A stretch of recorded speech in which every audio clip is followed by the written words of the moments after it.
నమస్కారం. ఘంటారావానికి స్వాగతం. ముందుగా ప్రధానాంశాలు. సర్పంచ్ వార్డు సభ్యుల రిజర్వేషన్ల విధి విధానాలు ఖరారు. రిజర్వేషన్ల ప్రక్రియ పూర్తికి సర్కార్ కసరత్తు.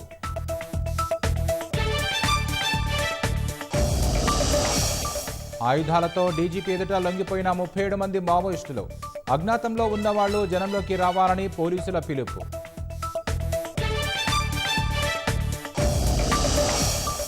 కీలకమైన భూములపై ప్రభుత్వం ఏకపక్ష నిర్ణయం తీసుకుందన్న హరీష్. అసెంబ్లీలో చర్చించకుండా నిర్ణయం ఎలా తీసుకుంటారని ప్రశ్న.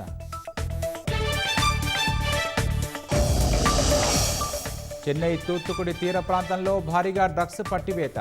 1,25 లక్షల విలువైన మాదక ద్రవ్యాలు స్వాధీనం.